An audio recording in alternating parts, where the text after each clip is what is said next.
Hello friends. So since yesterday the results were out, there's been a lot of talk around the lowest percentage. Why is it the lowest? Students asking us, sir, why are the results low?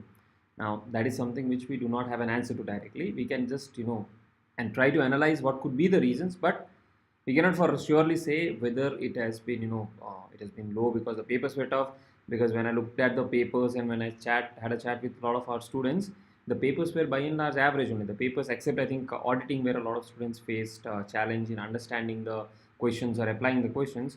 Most of the cases, the questions were not so difficult. But then, why is it that the results are so low? So, if you can see on the screen here, you'd see, I've just tried to put up some, kind of a map here, heat map. And if you see this heat map, this red area, so if I just put on the number of students who have passed or the number of or the passing percentage, if you see historically from taken data from May 19, this is the red area where which indicates that the percentage of passing students have been really less.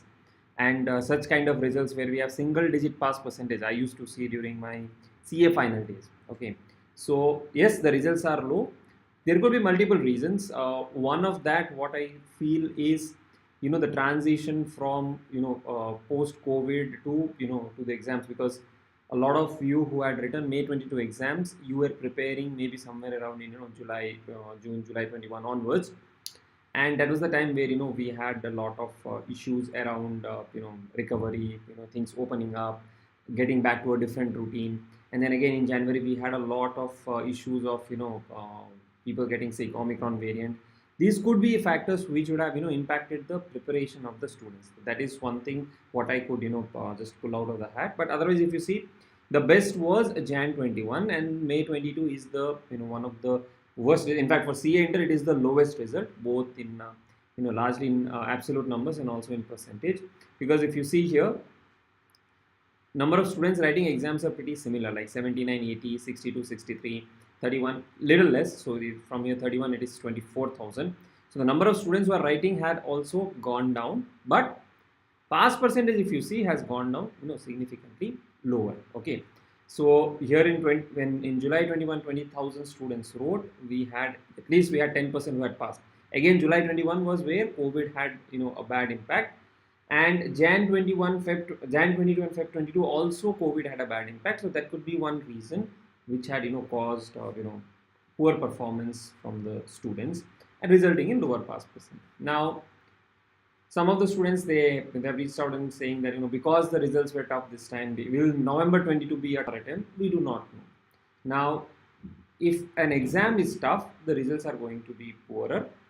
If the preparation is bad, even then the results are going to be poorer. Okay, so one thing that you have to keep in mind is, even if the exams are tougher, you have these 4 months in hand to sit back, rethink, reanalyze, and see what can be done better. What did you miss this attempt?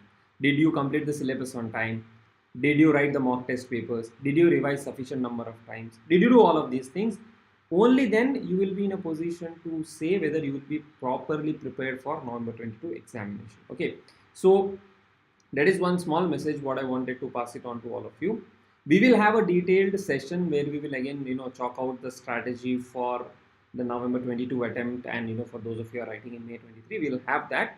But for now, don't get disheartened with this result. It is not only you who is being impacted, the entire student setup and including faculties. We also feel bad after students putting so much of effort, if they are not able to clear the examination, we also feel the pinch. We also feel what could have gone wrong, what went wrong, and all of that. So one thing, accept the result, get your certified copies, figure out where what all did you not do in the May 22 attempt, maybe because of fever, illness, maybe because you didn't have time, whatever the reason is. Sit down and don't repeat the mistake again in the upcoming examination. And this was one attempt where I can tell you personally that a lot of our students also did not write the mock test papers, and the results are clear. So the reason why we ask students to write mock test papers, to complete syllabus on time, is to ensure that you are prepared for the examination. So that is one aspect. So if you see, even if I had just drawn up a large kind of analysis, broader analysis. So even here in the pivot, if you see, the results are not very encouraging. You can see the dip around somewhere here. See the marker 1300 passed here, 10,000 and 7,000. So again, group 2 students who have passed is same 7,000, 7,000 here as well. But then group 1, if you see, from 17,000 has gone down to 10,000, and group 2, all of us know the story. So the idea is not to scare you. The toughness in May 22 paper does not mean that the November 22 paper will be tougher one. Okay, we do not know. It purely depends on how well you are prepared for the examination.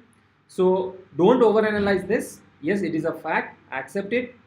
Figure out your mistakes. We will have sessions. We'll guide you, and then we'll be better prepared for the upcoming examination in November 22.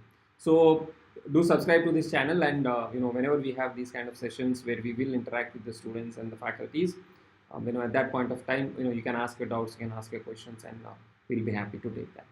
Chalo, thank you.